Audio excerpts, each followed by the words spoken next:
Hey, this is Kurt the Boat Doctor down here at the gas station, putting in probably, I'm gonna say about 40 gallons. These V6s can take some fuel. That's a 200 inline VMAX. So I know if the guy wants a demo, I'll probably run through 10 gallons today. We're at 19. Anyway, anchor guard up front, shallow deck. That's what you want to see, nice and wide. So if you did have water coming in here, it ain't gonna be very much. The deep ones you better watch out for. Large port, you got toe kick rail here. That keeps the water going down and out. That keeps your anchor from banging into the side. You got your Garmin GX19, dual wipers, two welded hasp window hinges where you can take that window out if you want. Gold wing door where you can lift that front one up. Horn, 2-speed jack. I like those. They don't rust and got that extra low speed. Again, spare tire again, the keel roller. You don't want the boat to roll on that unless just to protect you from hitting the cross member of the trailer. Swing tongue, put a padlock on that. If you do have that swung out, make sure you tuck those wires inside when you fold it back out because you could pinch those. It's about a 65 gallon tank. Their sides are about 38, I believe. It's about 2,200 pounds. It's a 14 by 24, I think by 30 degree on the hole on this one. I think the beam is 98. You got the 2-inch ball. You can tell it's down on it. Standard flip.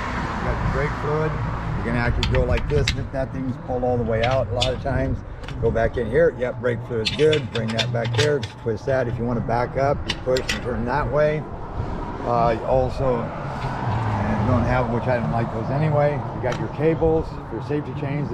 Just keep an eye on them. They'll last for quite a few years, but if they start getting a break in that plastic case, time to change it. Flat 5 on the trailer wires. Nice heavy duty galvanized trailer. You got shine guides with Teflon. Shine guide, so it runs on there instead of the board scraping up your boat. Air bath oil hubs. You just take a peek at them. Half full, 3/4 full, good to go. Brown's nice. Now, if you see it white, then you may look at the next day, because if it's still white, then you got air, maybe a gasket or seals bad. Now, if it's just aerated and look kind of frothy, just wait until the next day. Sometimes that's heat. You got discs on all axles, 5 lug, 80-pound torques. You got probably 50-pound tire pressure pull. They're ST205/75 R13s. Nitrous filled, that's a green cap. You don't have to. You can run regular air. All the trailer lights did work. You got zinc welded on bar. Those are the good ones. Quick disconnect for your kicker motor. It's a T99, 11x7 pitch prop. These things got the gear case right here of a 25 horse, so you can take a 25 horse and you ain't gonna have much, about the same amount of thrust. Maybe you have a little bit more with this. Top speed on a 25, let's go to the T25, you ain't gonna gain much speed because that's an auxiliary motor. Okay, inspection cap to get to your lower bolt holes, your tie bar, and in theory, when you got the motor here and the kicker back here, you really don't need a tie bar. Just, you know, just makes it turn a little tighter. Nice sanitary on the rigging job as far as all the harnesses go. It's nice and clean. Quick disconnect, I like that. This 15 pitch right hand. This is this 200 Yamaha VMAX show. They really kick in. They got a good RPM, I believe about maybe 3,000 is horsepower when it starts cranking. And this goes back to that torque fin. You remember how they have the fin down there? The newer boats with, you know, the holes and then the hydraulic steering, you really don't need those anymore. But that is zinc, stainless prop shaft, drive shaft, 2 coats of clear, 2 coats of primer. Here's your P-tube here, your freshwater flush. Only use that when the motor is warm. If it's cold, don't use it. You can put your hand here. If this water comes out lukewarm or this is hot, like you can feel the warmth, you can use this. Just undo it, hook the water to it, turn the water on for 8 minutes. Do not start it. Now with these bigger V6s, they got 2 intakes, one here, one here. Okay, if you don't have the bullet that goes here, and then you use your regular flushers here, just tape that and then put your flushers max, crank her up.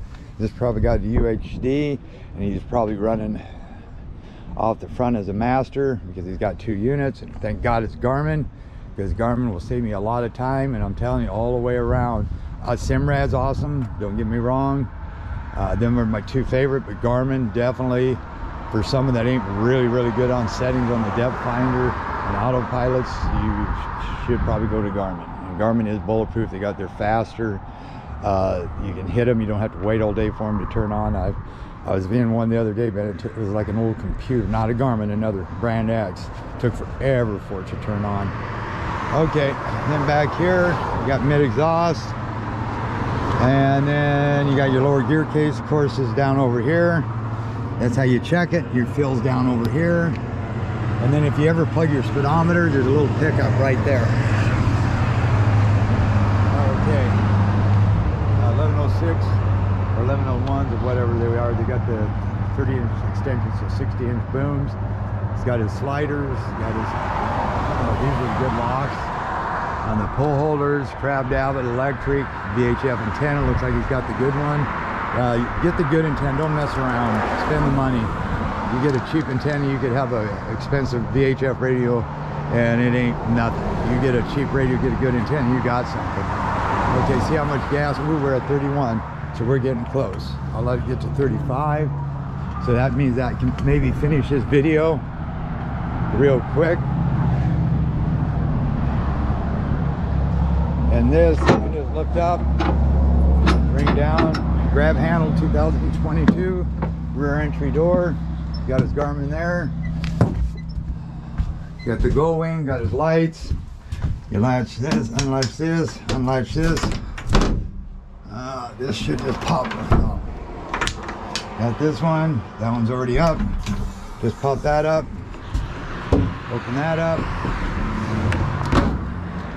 Fish box, I believe, yep. And we're at 32, good. You got suspension adjustable seats, VHF, radio, trim tabs, fuel gauge, USB port, hour meter, tachometer, speedometer. You got the app deck light, you got bilge works, courtesy lights, that's those, nav lights, horns. I ain't gonna hit the wiper over there. Slider seats, went plastic instead of metal. Storage up underneath here, which is good. Map, speakers up underneath here. You got your filler cushion, plus you use these. And you got your bars, tie downs, force down, lights work. Let me see how much gas. Good, it'll be about right. Batteries. There's your primer bulb right there. There's your seacock valve for your wash down live wells, automatic bilge pumps. And there's how you can, hey, that's a good idea. They finally did that. That's a good idea. That's how they put the antifreeze in. See this plug right here? That's to your, so you wonder how you can winterize this. If it gets in winter, just take that cap off.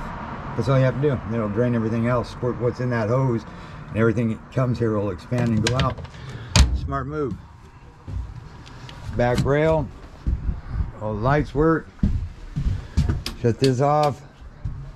35, perfect. Shut the window. Make sure that goes in the inside. You gotta be a giant. Okay, make sure those go on the inside. Yep. You don't necessarily gotta lock those when you're just out tootling around. Okay, 21-foot Discovery, Duckworth, awesome boat. Awesome, awesome. Very nice, stable, good ride. Grab handles. Everything polished. Okay, then I just got to set up the electronics, which hopefully on Garmin doesn't take that long, takes me half the time. And for the operator that buys the boat, it's going to be a lot easier for him, trust me. Okay, this is Boat Dr. Al.